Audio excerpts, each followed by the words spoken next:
محبت اور عقیدت جائز اور ناجائز تمام مذاہب میں جائز بھی ہوتی ہے اور ناجائز بھی رہی ہے۔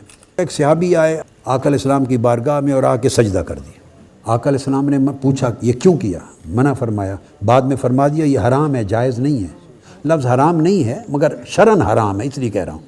فرمایا انسان کو سجدہ نہیں کر سکتا، اگر میں اجازت دیتا تو بیویوں کو شوہروں کے لیے اجازت دیتا، اللہ کے سوا کسی کو سجدہ نہیں۔ تو دین ہے، اگر کوئی عبادت کی نیت کر لے تو کافر و مشرک ہو جائے گا، اور تعظیم کی نیت کرے تو فاسق ہوگا، یہ حرام ہے۔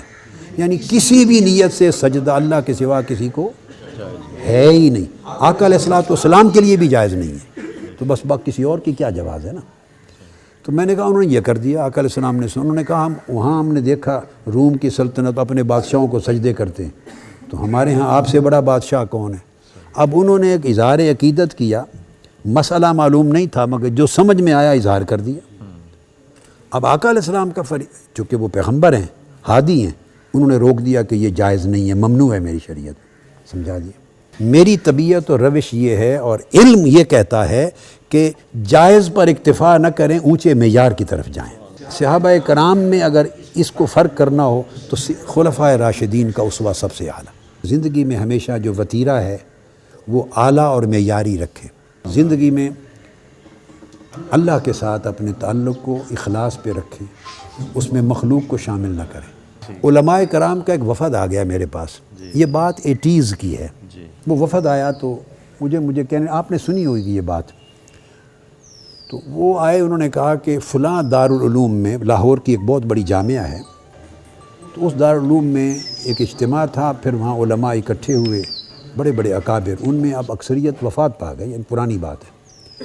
تو انہوں نے کہا کہ میرا نام لیا بھی، ان کے پاس کوئی اسم اعظم ہے، وہ میرے پاس آ گئے کہ بتا دیں۔ میں نے کہا اسم اعظم میرے پاس ایک ہے مگر وہ ہے بڑا مشکل، آپ نے اس پر عمل نہیں کرنا، وہ وظیفہ آپ سے ہوگا نہیں۔ کہتے ہیں نہیں آپ بتا دیں، ہم وعدہ کر کے آئے ہیں کہ ہمارا تعلق اتنا قریبی ہے کہ ہم یہ راز لے کے آئیں گے۔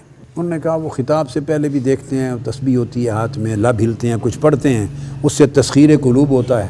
ساری رات خطاب کرتے ہیں تو اٹھتا ہی کوئی نہیں بندہ، ہمارے خطاب سننے کے لیے 100 بندہ کوئی نہیں بیٹھتا، ادھر اٹھتا کوئی نہیں، سمندر یہ تسخیر قلوب ہے، اسم اعظم سے کرتے۔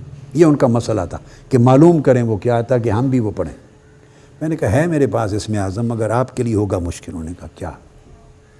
میں نے کہا بتا دیتا ہوں، اسم اعظم یہ ہے کہ اللہ کی عزت کی قسم ہے میں نے زندگی میں کوئی کام مخلوق کے لیے نہیں کیا، جو کیا اللہ کے لیے کیا، یہ میرا اسم اعظم۔ 26 سال اپنے شیخ قدوۃ الاولیاء سیدنا طاہر علاء الدین البغدادی کی صحبت میں رہا۔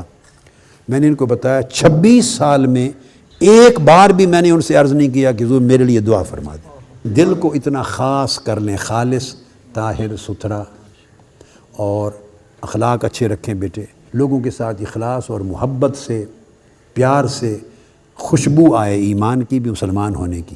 اور اگر یہ پیدا کر لیں تو سمجھیں آپ منہاج القرآن سے کچھ لے کر گئے، یا آپ کا میرے ساتھ کوئی تعلق ہے اور اس کا کچھ فائدہ پہنچا آپ کو۔